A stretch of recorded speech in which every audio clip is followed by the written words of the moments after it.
At tumigil na din pala yung paghahanap sa kanila ng mga rescuer nung 11th day. Doon sila lalong nawalan ng pag-asa. Lalo't alam nilang wala na silang pagkain at wala silang makitang kahit anong uri ng hayop sa paligid nila. Yung iba sa kanila ay nagsimula na rin kainin kahit yung mga foam ng upuan ng eroplano. Pero hindi rin ito nagtagal. Dito yung iba sa kanila nag-iisip na kainin yung sarili nilang laman para lang mabuhay.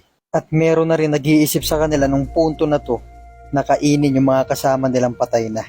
Bagaman alam nila sa sarili nila na yung iba dito ay nag-iisip ng gawin ito, wala pa naman nagsisimulang umaksyon para gawin yun. Pero dahil sa kawalan na ng pagkain at alam nilang walang tulong na darating, wala silang nagawa kundi makapagdesisyon na kainin na yung mga kasama nila, kakilala, kaibigan, para lang mabuhay.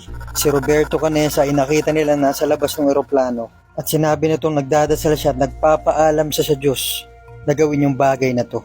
At nangako siya dito na hindi niya sasayangin ang kahit anong parte nung katawan ng mga patay na yon. Si Canessa rin mismo yung kumuha ng basag na salamin ng eroplano at ginamit itong panghiwa dun sa mga katawan ng mga patay na kasama nila. Nung umpisa ay siya lang muna ang kumain at may ilang gumaya. Pero nung sumunod na araw ay halos lahat na sila ay kumain ito. May isa pa sila ditong kasama na nagsabi, hindi siya mapipilit na kumain ng tao. Pero makalipas yung sumunod na araw ay napilitan din itong kumain. Dala na rin ng sobrang kagutuman.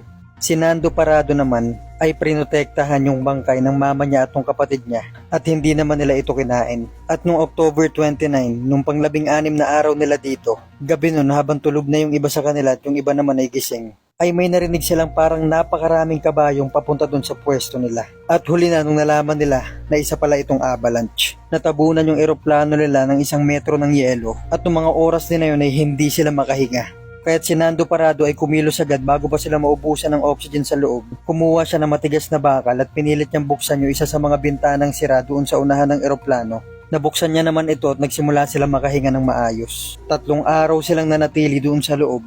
At noong October 31 ay nagsimula naman sila maghukay doon sa parte ng eroplano na alam nilang may daan palabas. Ngunit nakita nilang napakalakas ng snow sa labas. Kaya't nanatili pa sila ng sumunod na 3 araw ulit sa loob nang walang kahit anong pagkain ng mga oras na yon.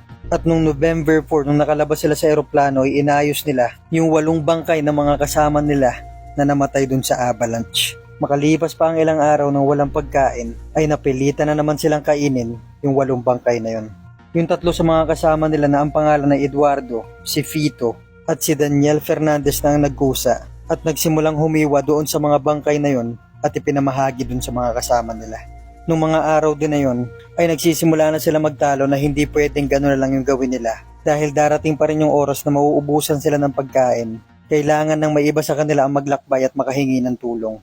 At dito na nga nagsimulang maglakbay si Roberto Canessa, si Antonio Vicentin at si Nando Parado para makahingi ng tulong.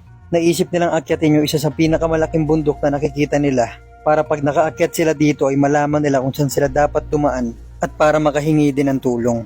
Makalipas lang ang ilang oras na paglalakbay ay nakita na nila yung buo pang buntot ng eroplanong sinasakyan nila.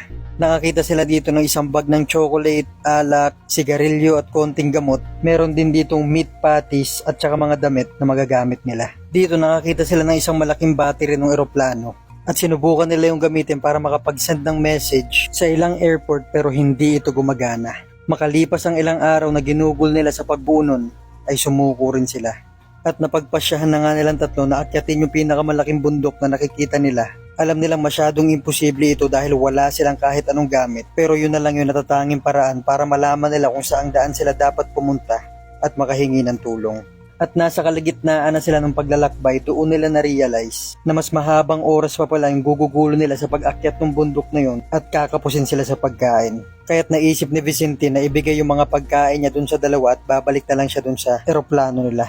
At ayun na nga yung ginawa nila. Makalipas ang ilang oras nung nakarating sila sa tuktok ng bundok na yun, ay wala silang ibang nakikita kundi puro bundok din na puro yelo. Doon na sila nawalan ng pag-asa. Alam nila sa mga oras na yun na mamamatay na lang sila dun sa mga bundok na yun. Pero naisip din nila, total darating din naman yung kamatayan sa kanila. Gusto nilang mamatay na naghahanap ng tulong, imbis na mag-antay lang na mamatay. Habang ginagawa nila yung ilang araw na paglalakbay na yun, yung ilan sa kanilang masasama yung sugat dun sa eroplano ay namatay na. At sa loob ng 10 araw na paglalakbay, ni Nando Parado at ni Canessa, ay nakakita sila ng ilog at ayun yung sinundan nila pababa. At doon din sila nakita ni Sergio Catalan. Mahigit 60 kilometers nung nilakbay nila sa loob ng 10 araw. Kung iisipin natin yung 60 kilometers na paglalakbay, siguro madali pa. Pero kung maglalakbay ka naman sa pataas at pababa ng bundok at paliko-liko yung daan kasabay pa ng masamang panahon at makapal na yelo, magiging sobrang bagal ng paglalakbay mo dito. Nung nadala na nga si Canessa at si Parado sa pinakamalapit na bayan kung saan sila nakakain at nakainom ng maayos, sobrang payat na nung dalawa nung araw na yon. Sa sobrang payat ni Canessa ay halos 40 kilo yung nawala sa timbang niya.